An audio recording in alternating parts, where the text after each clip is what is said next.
Hey, everybody. I am really excited today. Of course, I'm Kate Dillon from Crate Insider, Winning Motorsports Marketing, and the Racing Insiders podcast.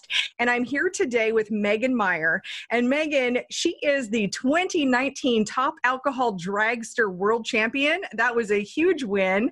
You're a three-time regional points champion, four-time driver of the year, fastest female driver, and the winningest female driver. So I have to ask you, the fastest female driver, how fast have you gone?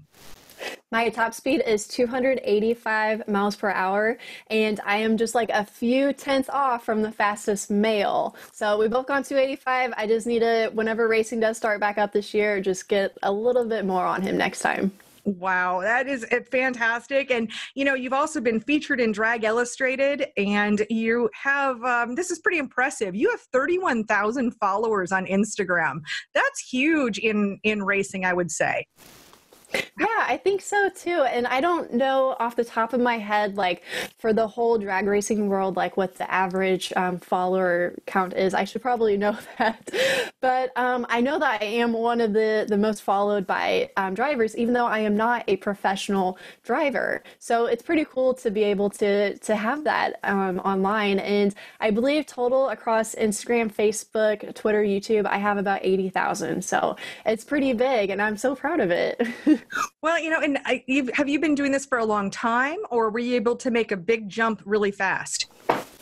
I have been doing it for a long time. So I just got started with the social media, the marketing side of it for our race team, like treating it as a business back when I was in college. So I went to school to study graphic design. I actually started out in marketing and hated it. So I switched to graphic design, and that's where for like our homework, we had to make a Facebook page and make a blog and make a Twitter and YouTube and all this stuff. And so that's where I learned about how to use this for the marketing side. And I loved it because you could just create so much different stuff. And this was around the same time that like Facebook started making groups and pages and all this stuff, and right when Instagram first came out. And so I was just kind of, you know, seeing what worked, treating it as I go. And it was really cool to see like, oh, people really liked this GoPro on-car video. I should post more of that. And so that's what I've been doing. So now I record every single run that I do, post it on Instagram and Facebook, and put it all together to post it on YouTube.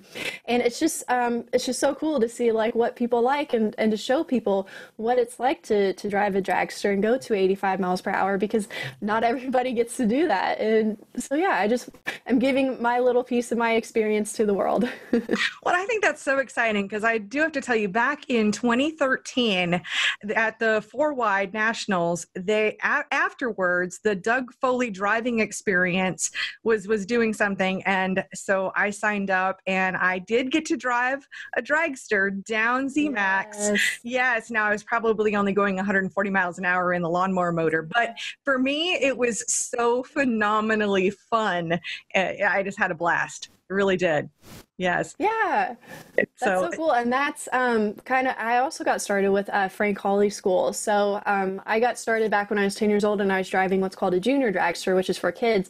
But as soon as you turn 18, you age out of that group, and then you just have to decide what class you want to race from there, depending on what type of car you race. And so we went to Frank Hawley's drag racing school, and it was the course in Gainesville, Florida.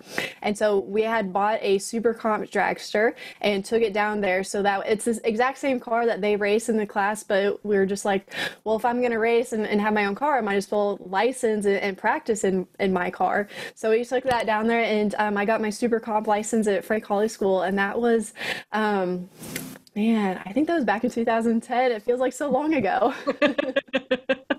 How exciting. Well, and of course, why we're here today is because you have taken all of this marketing experience and building up on social media, and with all of this downtime with the coronavirus, you've put it together, and you've created something that other racers can now learn from you in order to learn how to do social media. So tell us a little bit about your Driven by Social course. Yeah, so this was something that I have been wanting to do for years. I've just never had the time to do it. So thank you to coronavirus for giving me the time to actually check stuff off on my to-do list. So what it is, it's a course that's through Teachable, and you just enroll online. You can enroll through my website, and once you're inside, you get access to all of the modules, all the videos, the bonuses, spreadsheets, hashtags, all of this stuff. And once you're in, I want to make a note of this. It's just a one-time payment fee. Once you're in for life, because I've gotten a few questions from people asking me, well, when enrollment closes, do I still get access to it? And if you're in, then yes, you have it for the rest of your life, and you automatically get any of the updates that I add to it. So it's split up into 8 different modules, and each module has a couple different videos, anywhere from 2 to 5, I think. And there are 3 bonuses that's in there. There's a 41-page workbook that's interactive, and then we also have a print version that comes with it. And yeah, it's videos, and then I'm voice over on the videos, so that way I'm walking you through how I use my social media to promote my race team. Well, I was just kind of looking around my office because I know I have the entire workbook all printed out. I thought it was very, very well put together. So anybody who doesn't know, I run 4 websites and 17 social media profiles, or, between, like 6, 5 on Facebook and 2 Instagram accounts. And, it's just across the board, and I know I deal with a lot of racers because I teach some of this as well. And one of the biggest struggles happens around, what should I even post on social media? I see a lot of racers that will only post like if they're racing. And of course, we're in a tough time right now. So talk to us a little bit about how you've addressed that whole content creation piece. Yeah, so that's another reason why I wanted to get this course done as soon as I could, so that way I could be out there to help racers. And so that's the biggest struggle that we have right now, is we're not racing. So what do we talk about? And I've been posting a lot of different lifestyle stuff on my page recently, just because that's what I'm currently doing. And so I want it to be relevant and relatable to my audience. But also they still keep asking me, when are you going to race again? When are you going to race again? And so I try to, stay on top of that. But I want to show who I am outside of the race car at the same time, because it is my personal brand. It's just not all about racing. This is me. And so I'll just go through with you my different types of photo topics that I do.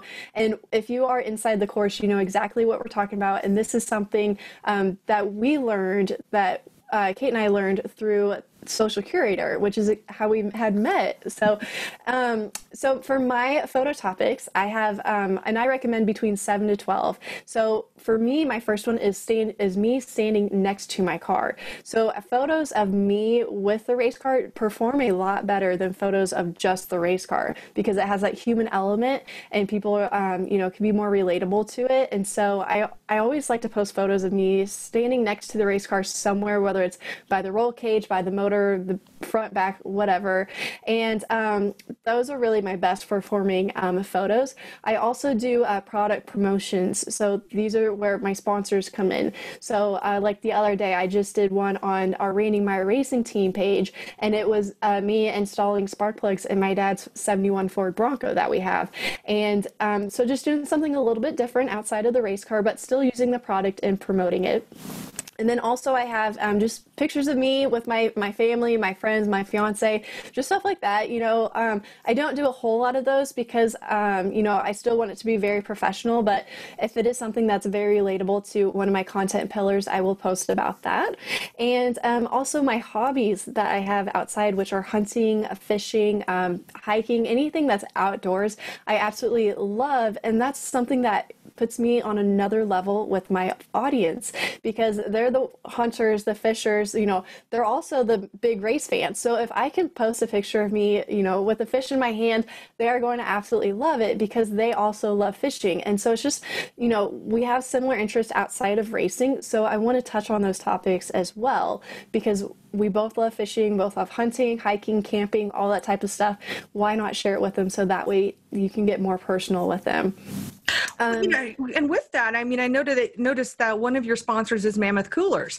So on one hand, you've got, from one picture, you might be hunting or have your bow in your hand. And then another one, you're like in shorts or something, you're clearly in your outdoor gear. So you're not like one of the flouncy Instagram models. You're out there in your actual outdoor clothes with your mammoth cooler, and it doesn't even seem out of place. And it's not even until you read the caption that you realize, oh, wow, this is a sponsored post. This is part of not only Megan's brand, but it's also her sponsor as well. And you're representing. I noticed that, and I thought, wow, that was really, it was really neat. Talk to us a little bit about that. Yeah, well, thank you. And when I am like taking photos and doing stuff like that, I try to keep it as professional, PG-13, stuff like that. I don't want to really put anything out there that I'm going to regret later on down the road, because as you know, if something's on the internet, it's on there forever. Even if you try to delete it, someone is still going to find it. So I always want to be very professional with my photos and my social media. And so with that, so I just, again, going back to the lifestyle, I like to, a lot of my photos, they are posed to me, holding the cooler or something like that, but we're actually using this cooler to catch fish or to use it on a picnic and stuff like that. Like, I'm not just going out and just taking photos, just post on Instagram. It's, hey, this is, beautiful woods behind me or lake or whatever. Why don't I just snap a pic right here really quick while we're still using this product? And it's a good, just a good promo shot. So I like to keep it as real as possible. And you can definitely tell when it's like a studio or like a professional picture versus one that I've just taken with my phone. And it does seem like the ones that are taken with my phone, even if it's just like a selfie, they perform a lot better than the very expensive, high quality, like professional photographer photos that we have. So, which I do need those for racing, for like hero cards, business cards, stuff like that for my headshots. But when I post that type of photo on social media, it just sometimes flops. And so it's just really interesting to see how that is with my audience, how they like the lifestyle more than the professional photos. So, well, and it is more real. And I know something that I talk to my audience about a lot is that a brand is like really who you are. It's about allowing your fans to connect with you, not that people connect with people. People don't connect with objects. And like you mentioned, the pictures, when you take a picture of your car, you take it with you next to it. And that makes a big difference because people connect with people. And I would extend that as well, because I think it's fun to talk about our relationship really quick, because you and I met we both, as Megan mentioned, we're both members of a group called Social Curator. And it's somebody we both follow, and there's this Facebook group, and I thought I was the only one. I've been in there since day one. So this was like 2.5 years ago. And it was like last fall that Megan posted in there, and I thought I was literally the only person in there that had anything to do with racing. And she pops in there and so says something about what she's doing in racing. And I was like, oh my gosh, I'm in racing too. So we get on to the private messages and start talking, and turns out she's coming to Charlotte to go to ZMAX. And I'm like, well, hey, I want to come down and interview you. So you can see on the YouTube channel, I've interviewed Megan before. And now it's been since, whatever it was, September, October of last year. And with your Instagram, I can follow your Instagram, and you're telling the little tidbits of your life. I mean, like, I know that you're getting married, and it's not like I'm creepy stalker or anything like that. Yeah. It's just, I actually feel like I've gotten to know you better, even though we don't necessarily talk every day. And I would say that your fans are probably feeling the same way.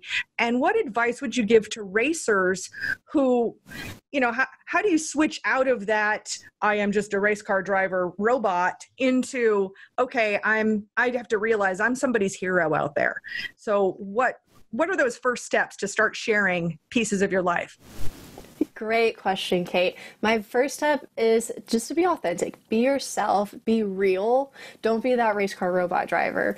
And that's what's really skyrocketed my following, is because I'm real, I'm myself. I show up on Instagram stories almost every day, even if it's just for like a minute, and just tell them like, hey, this is what's going on. And even so, whenever racing got canceled or got put on hold, we were at a racetrack in Florida, and we were getting the cars teched in, like ready to go. They were running cars down the track, and this was on a Thursday afternoon, and they, over the announcement, they said, hey, we have to stop this race. We have no idea when we will get to race, but you guys have to go home right now. And so we packed up, left the next day. Well, one of our crew guys, he lives in Houston. And so that was where our next scheduled race was going to be, in Houston. So he drove the rig to his house, and then my dad and I flew home to Kansas. Well, then because of the coronavirus, he was not able to leave. Like, he couldn't even get on the interstate. A policeman stopped him and said, hey, you need to turn around and go back home.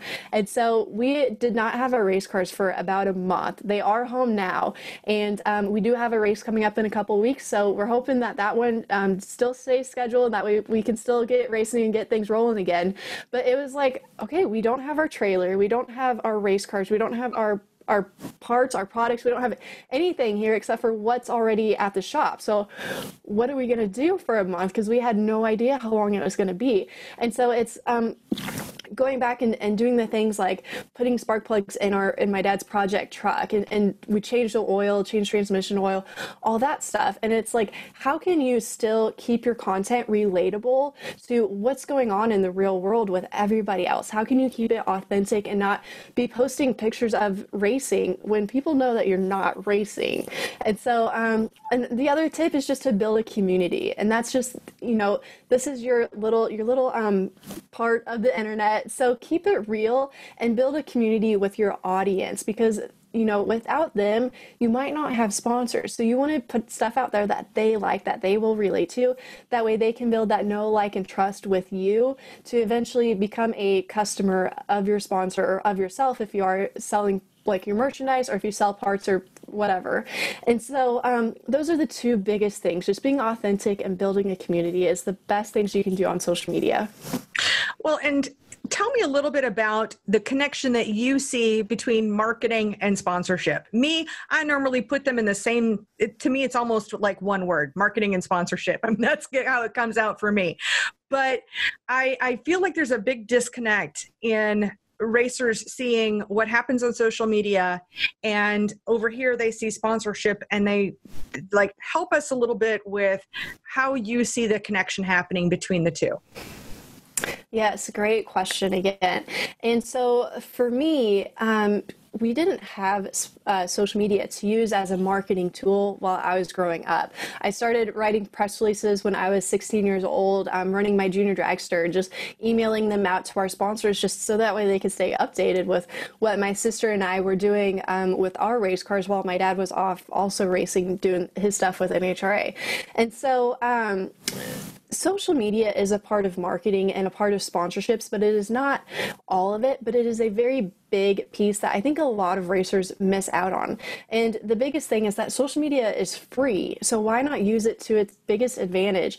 And it's not always about the number of followers that you have, even though that is very important. It's about that community that I mentioned and the quality of your followers over the quantity, and being able to get the audience data from sponsors or from social media to take to a sponsor and be like, my audience is males ages 35 to 44 who are technicians who live in the Midwest. And if you can get that just from social media, which you can from your Instagram or Facebook analytics or your insights, all you need to do is take that to a sponsor, and whenever you're doing your pitch to them, that's exactly what they need to know, so that way they can be like, oh yeah, this is what we are trying to reach with our marketing budget. So instead of us spending money on a billboard, which we have no idea what type of return on investment that will give us, we can sponsor this race car driver instead, and they can make videos of our products, they can do photos on social media, they can create content that we can use to post to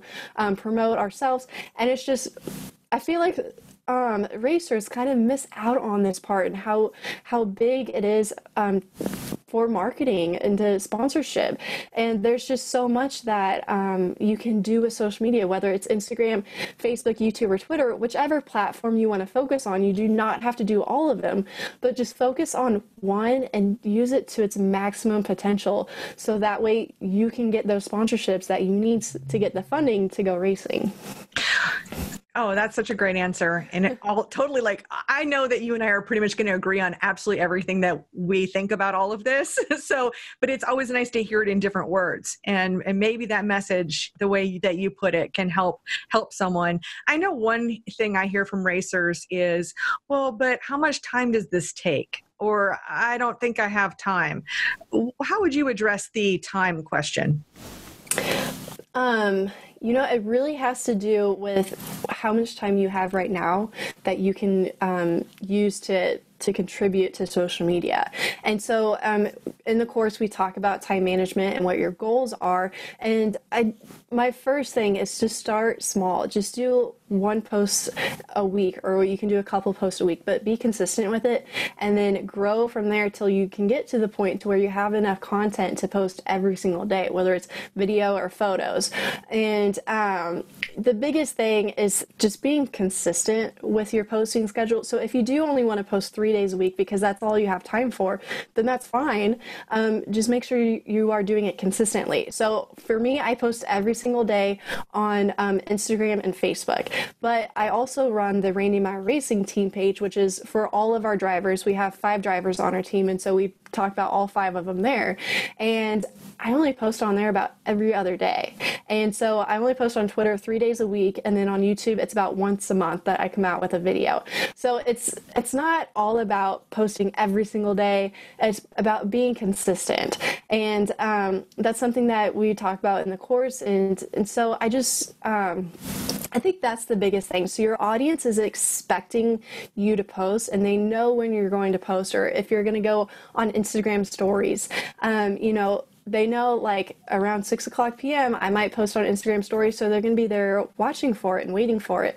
And because I'm consistently posting at 6:00 p.m. every single day, because that's when I get off work and I come home and I get on my phone for a little bit. So that's just the biggest thing. Just figure out what you actually have time for, what you can use on social media, and then work that into your schedule. I use Google Calendars for my planner because I have the Google Pixel phone, and so it's really nice because everything in my schedule is automatically on my phone, and I can edit on the computer or my phone. It's all there all the time. And so I have reminders in my phone. Oh, don't forget to post today. Don't forget to post on your stories. Don't forget to respond to your DMs, comments, emails, all that type of stuff. And so, just whatever you can do, but do it consistently. Even if it's just 30 minutes a day, that's so much time that you can use to get done instead of just scrolling on Instagram or Facebook, using it for your business, to respond to comments on your post to your audience, or to start following new people or finding new hashtags. Just use it to your advantage what you can. Oh, I'll tell you, I absolutely loved the bonus in your program with the 50 hashtags. I absolutely loved that. There's several of those that we'll be using here. But I know when it comes to this like time management strategy, something that you and I both do is we're both batch producers of content. So I know I don't stop my day every single day to go, okay, it's 11 o'clock, so I'm going to spend the next 45 minutes creating content. No, I might like shoot, probably after this, sometime this afternoon, I've got like 2 video ideas, so I'll probably shoot them both, and those will be like content for next week. I know that you batch content as well. Yes, oh, I love that. And that's been such a huge time saver hack for me. And so what I do in the e-course, I actually have a video where I show you how I post from desktop onto Facebook and Instagram using the Facebook Creator Studio. And so in the course, I tell people is like, hey, if you are at the racetrack, take enough pictures to use for that weekend, but also take enough that you can use for the next weekend or whenever. So that way, when you're in a pinch and you don't have time, you can go back to your gallery and find something that's relevant that you can post about at that time. And I want to be honest, I have not actually gone and posted on Instagram and Facebook like in real time in a long time, because I just use the Creator Studio to do it all for me. And I actually schedule my post out. So about once a week, I go through and I write out all my captions in a Word document, and I have all my photos ready to go. I edit them in Lightroom and Photoshop. And so I will post, or I will schedule them on Facebook and Instagram, and to go, this one's going to be on Monday at this time. This one's going to be Tuesday at this time. And I also like to stagger them. So I'm not posting the exact same thing from Facebook to Instagram, because if someone, if they're platform hopping and they see it. So for me, my audience is on Facebook earlier than on Instagram. So if I'm posting it on Instagram late at night and directly sending it to Facebook, say at like 8 o'clock, well, my audience is on Facebook at between 3 to 6 p.m. during the day. So if I post it at 8 o'clock, no one's going to see it. And so I like to stagger it different times, different days, stuff like that. And so, just content batching is such a huge time saver. And I've been hearing about it for years, and I never really actually put it into place until last year, I think. And it's saved me so much time. I don't have to wake up each day wondering, oh my gosh, what am I going to post on Instagram today? Yeah, that's a game changer. And I have to say, I learned this from you. I've been using Creator Studio for a while to post on Facebook, and I've been scheduling Facebook posts for years. I mean, like years before Creator Studio existed. And I knew I'd kind of made the switch from doing an app that did auto posting, which would be Planoly, and making that switch over to Creator Studio, because the whole grid thing isn't as big of a thing today as it was a year or two ago. But we do a lot more. I do a lot more video than I do of anything else. I learned it from you that I could schedule my IGTV videos. So I didn't actually know that I could schedule the IGTVs. We were doing those every single day. So that was a little bit crazy. So that's been a huge time saver. So thank you for that. No matter where you learn anything, you can always pick up a new tip here or there. Yeah. So I found that really helpful. Well, thank you. I'm so glad I could help you out. And unfortunately, for the app, the Facebook Creator Studio app, they only have it for Facebook. They don't have it for Instagram. So you'd have to do that on the desktop to do it. And I just love that it's free, because I've used a lot of different ones that you have to pay for, like Planoly and Plan. And it's, if you want it on your phone, it's free, but if you want it on your desktop, it'll cost. And so I love that one because it's free for both. Unfortunately, they just don't have it on your phone for Instagram yet, but I think they should be coming out with that pretty soon. So, That's cool, because it is nice to see how it's going to look, which you just can't see. And even Planoly with IGTV, you could no longer see what your grid was going to look like. Although, as we've all discovered, if you're going to have IGTV videos show up in your grid, your feed itself doesn't matter quite as much as the top 9 that are on there, which I'm kind of glad of. I was a little intimidated by that. So to be honest, so I'm really glad about that piece of it anyway. I know I have another question. So I have a question for you. We're going to compare notes here for a second, because there's what's most effective and what are our favorite places. So I would love to know, out of all of the social medias that are, the different accounts, which platform is your personal favorite where you like to hang out? My favorite is Instagram, and I want to be honest, I actually have 2 different personal accounts on Instagram. So I have the one that I use every single day, my Meyer Racing account, but I also created a second one, and I just keep it private, so I don't want anybody to follow me on there, but I just use it to follow other designers, interior designers, just stuff like that. I use it as Pinterest, but it's on Instagram. And so I made a separate account for that type of stuff, because that type of content doesn't really go at all with what I am posting on my feed and what I'm seeing on my timeline. And so I wanted to keep it separate, so that way it's easier. Instead of me following 3,000 different people, I just split it up, so that way it's easier for me. But Instagram is my favorite. So for me, it's Facebook would be where I hang out, but that's probably an age demographic thing because I'm a little older than you. So Facebook's been around a lot longer, and I kind of got it right away. So there's that. But now, which of them do you find is the most effective for whether it's for connecting with your audience? Like, where is your biggest audience, but where do you get the most engagement? So My maybe two biggest, different things. yeah, my biggest audience is on Instagram. So Instagram, I have 31,000. On Facebook, I'm at 25, almost 26,000. So it's just a little bit less on Facebook, but I do notice the demographics are different between gender and ages on each. My older and more males follow me on Facebook than they do on Instagram. But I have noticed that when it comes to like sales, so like whenever I'm selling my merchandise, like a t-shirt or a hat, I make more sales through Facebook because I can sell directly on my Facebook page, or I can have the link in the post that takes them directly to my website to go and buy the product. So that's something that I don't really have a whole lot of success with on Instagram, because Instagram, you just either put the link in your bio or put it in your Instagram stories for them to swipe up. But the amount of views that I have compared to amount of followers is not very much at all. So Instagram has the biggest following for me, but Facebook would be the better ROI for me.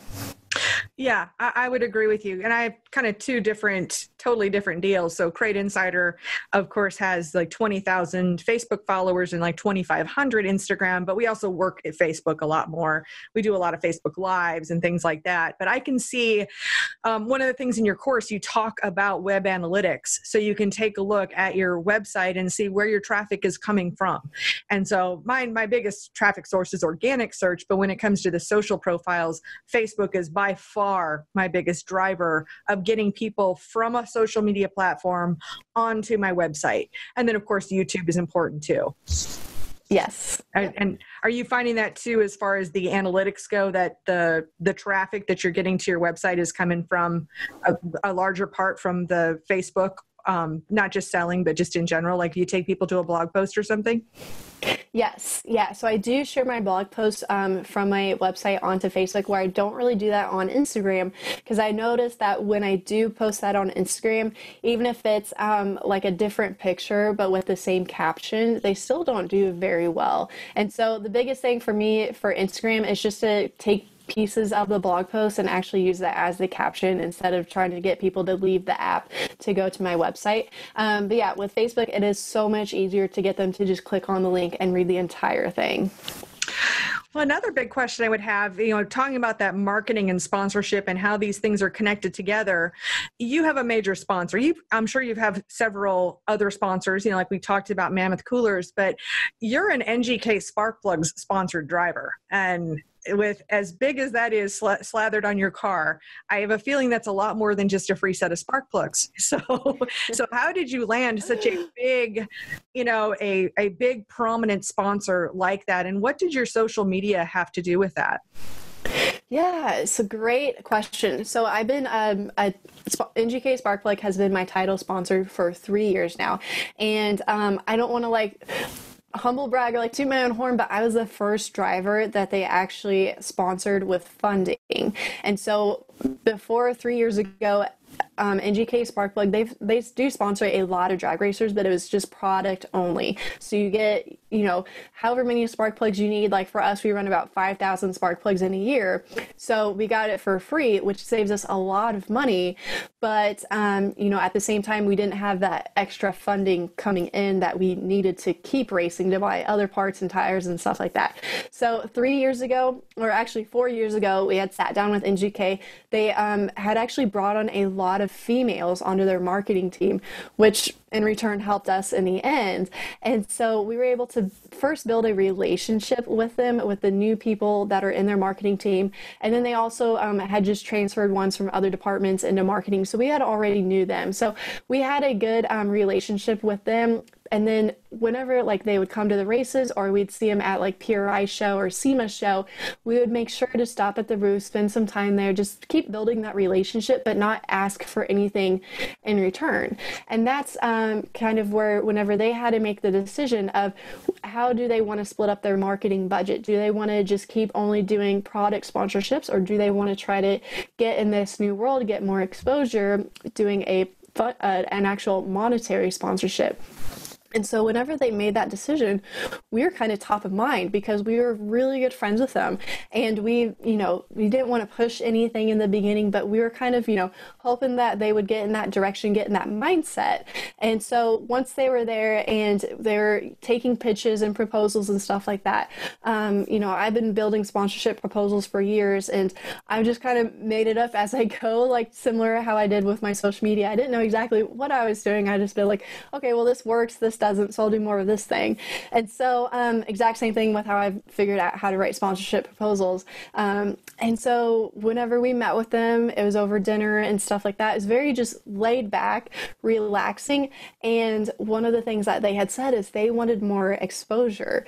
And so then that's where we pitched to them, well, we have 2 different social media accounts between Megan Meyer Racing and Randy Meyer Racing, and then plus our other drivers have their own social media pages. And so we can gather all this together and get you this much exposure online during races and between races and during the off season. And so that was one of the biggest things that really helped us get that sponsorship going into gear to later on be signed up to be a title sponsor with them. So social media is huge for sponsorships. And again, it goes back to that audience data.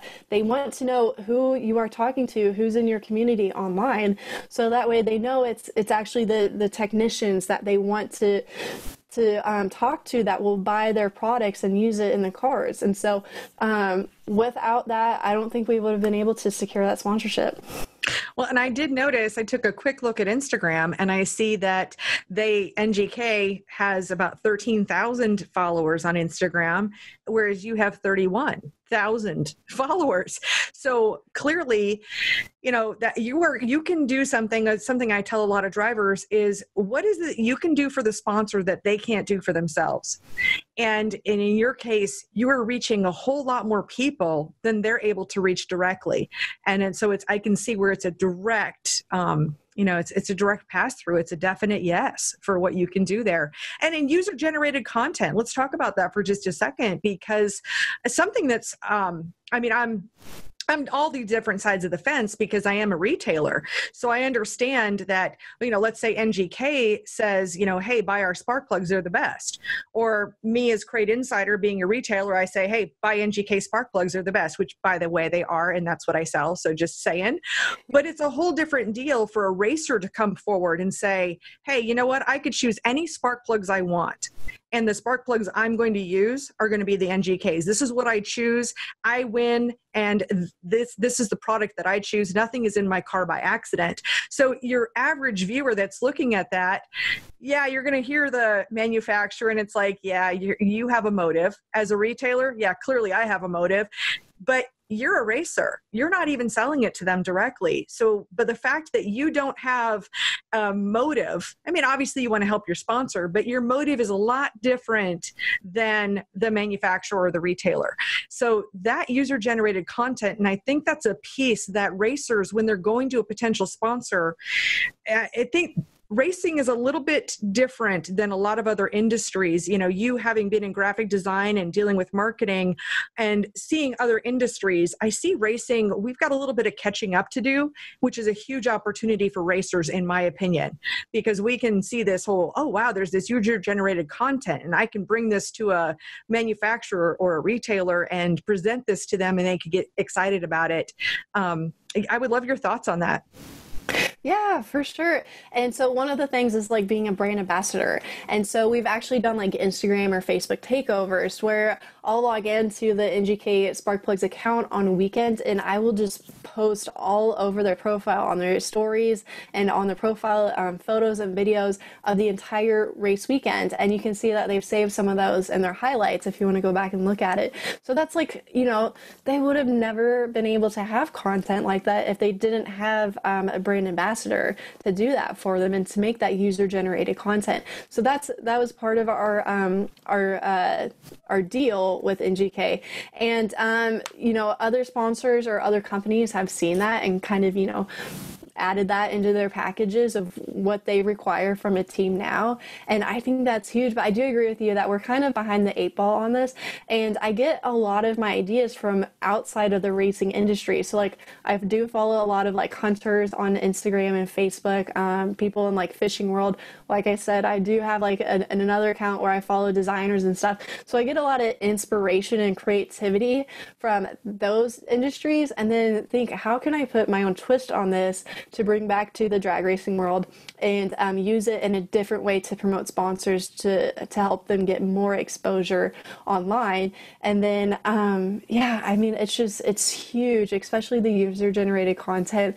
You know, if like for them with NGK, they don't really have a whole lot to post about other than their spark plug in a million different ways. And so for them to get their drivers to make up the content. So like right now, what they're doing during coronavirus is they asked each of their drivers to answer 3 questions, which was, what was your first race car? Who is your racing hero? And then what spark plug do you use and why? Very simple, takes like 2 minutes to record a video. But, you know, if they didn't have these drivers to make that content for them, it's like, I don't know what they would be posting about right now. So well, I'm going to go ahead and take a moment and plug the challenge that I've got going on too, which is very in line with this. So Daytona 1, they make a lot of lubricants, which I just happen to have sitting on my desk. I didn't even plan this, but we have a challenge going on right now where if a racer makes a video with any one of the Daytona 1 products and then they post it and then go and sign up. It's crateinsider.com/D1 challenge, but they can go there and say, here's my name, you know, and here's the product I did a video about, and here's a link to the video. Then we're sending out a prize pack to every single driver who just participates. So it's pretty cool. And the prize pack has a few different products in it, some wax and some cleaners and spray lube. And it's really a great opportunity. And I think it's a great little opportunity to show what you can do to a potential future sponsor would be my guess. But it'd be a huge opportunity. So I would love to know, what advice would you have for someone who doesn't even have their first sponsor and is kind of in that, what should I do next or what should I do first? If that's where they're at right now, obviously go and sign up for Megan's course, Driven by Social, and we'll make sure we've got a link. But what is the link to that? Is it Megan Meyer? Well, it's right there on your homepage. So it's Megan Meyer Racing. Megan Meyer .racing. Oh, what a cool, instead of a .com, a .racing. That's awesome. Yes, yeah. So the URL to the course is meganmeyer.racing/driven by social course. And so my website, I do have meganmeyerracing.com, but my main domain name is meganmeyer.racing, which is the exact handle that I have for Instagram and Facebook. So I wanted something that would be consistent across all platforms. So it's super easy and creative. And I love that you can do that now with your websites. But as far as advice for a first racer, I love this question. And it's kind of, depends. There's so many different levels. So it's so like in drag racing, you start out bracket racing, and so if you're in the situation to where you are bracket racing just as a hobby right now, and you want to get into more of the professional leagues and the NHRA side of that and follow the tour and everything, then you definitely need funding because it is very expensive to travel to all those races, entry fees, parts, everything. So the biggest thing for you to get funding is to first figure out if there's any local companies that you can work with and that are around your local track or your local town if you don't live by a track. And that's one of the first things that we did when we started on the sponsorship hunt is we would just go and look at, okay, so say I'm traveling to Charlotte. What's a store that's in Charlotte that I know, like, and trust them. I know their products. I use them. I'm very familiar with them, and I can give them a rave review about it. But how can I also help promote them so that way in return they can sponsor me for this weekend in a race that's in their town? And so that's kind of what we do right now working with Menards. As we grew, we just started out working with grocery stores, our local grocery stores, and we'd, like, whenever we go to Oklahoma, we'd find a different grocery store, work with them, and same thing for Texas. And now we're working with Menards, which is one of the biggest retail stores out there, and it's this exact same formula. And so in the course I talk about under exposure in module I believe that's number 7. And under exposure, I talk about how can you reach out to a local retail store. It does not have to be a grocery store, but that was just what worked for us because it was very easy.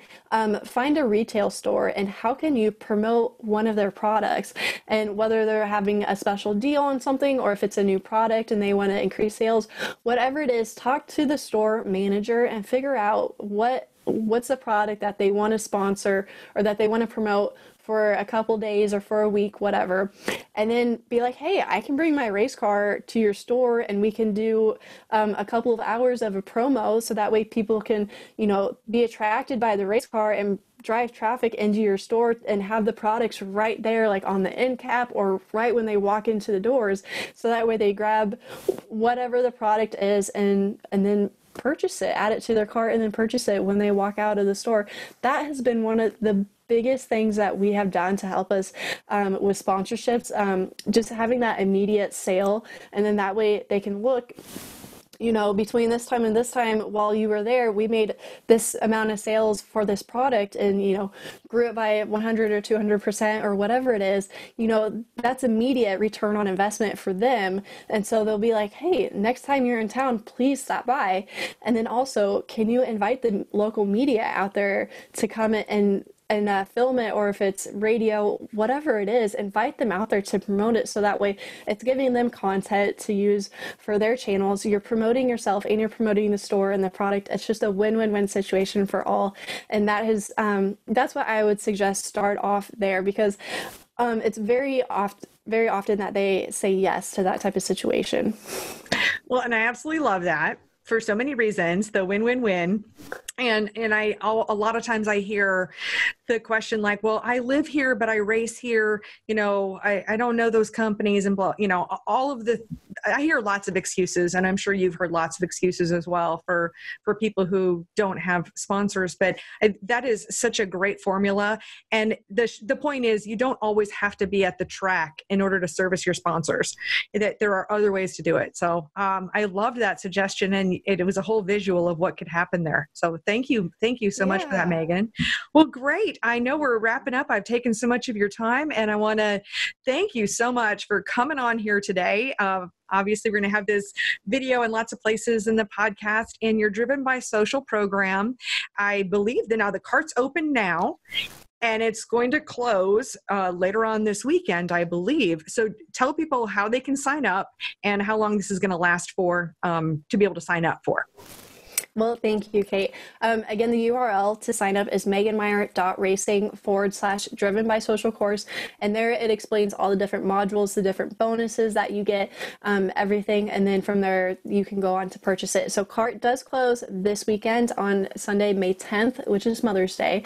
And so you just have a couple of days left to enroll if you would like to get in. It's the course is at 50% off discount right now, because I know people are struggling with funding, whether you're not getting sponsorship money coming in or income, whatever it is. So it is 50% off right now for everybody. You don't need a special code to get into it. And once enrollment closes, it won't open back up again until this fall. I don't know exactly when, because according to how the race schedule is right now, from August to November, we're going to be full on racing every single weekend. So I might open it back up this summer, like in June or July, whenever we're not racing yet. I just don't know how much I can handle racing all the time, and then I'm also going over this course. So get in now while you can. Again, it's a one-time fee. Once you're in for life. So you can go ahead and purchase it right now if you would like to, and then wait a couple months or weeks or whatever and watch it later on down the road. I know that I have done that before with other courses that I have been in. And so so it's very easy to get in. And Kate, can you give me a little info about like what you have loved or what you've seen in the course that's really stuck out for you? Gosh, I mean, I thought the hashtags, the scheduling, I really love what you've put together with the content calendar. I do things just a slightly differently, but still conceptually, you and I are completely on the same page page with that. And I love how you've been able to help people with the planning, and you really filled a gap there that I see a lot of racers struggle with. So that was probably my favorite part. I feel like you did a really good job all across the board because I teach this stuff too. So you did a really good comprehensive, fantastic course. Fantastic course. I would highly recommend it. Whether somebody wants your course or my course, we're all in this together. Oh my God, I hate that phrase now. They ruined it. Coronavirus ruined that phrase for me. So, but yeah, so I loved lots of different things, and I love the whole thing, and it's very cohesive. The workbook is incredibly helpful for discovery, and I love your beautiful graphics and your voiceover. I mean, just the quality of it is, I've had some really great courses and I've had some crappy courses, and yours is very high quality, beautiful visuals, and it's very inspiring while also being tactical at the same time. So just fantastic job overall. Thank you very much. You're so sweet. Well, and thank you so much for meeting with me today. And I really look forward to seeing some of the other feedback from some of the other students in your course. And, of course, I wanted to see you here in May in Charlotte, but it looks like it's going to be the fall, and definitely look forward to seeing you in person again real soon here too. Yes, and we were looking forward to that spring race in Charlotte so much because we had this whole new wrap that we were debuting on the car, and uniforms and merchandise. We had all this stuff ready to go for the 4 wides at ZMAX, and it didn't happen. So as soon as we can get out to a racetrack, we will debut that new look that we have for 2020. And I absolutely cannot wait to return to Charlotte in the fall. It is my favorite track that I race at. It is the nicest facility that we get to race at, and we always just do very successful there, and that's where I clinched the 2019 championship, was in Charlotte. So I can't wait to get there, and I think this year will be the first time that we will actually get to race 4 wide. And so I'm very excited to go. And my sister is coming with me this time. She's never been there before. So I'm so excited to return to Charlotte. Fantastic. We're going to have a good time. So, well, thanks so much, and good luck in this rough time, this downtime that we all have. And, good luck to you at your first race. Thanks so much for being on the show. Thank you so much, Kate. I appreciate it.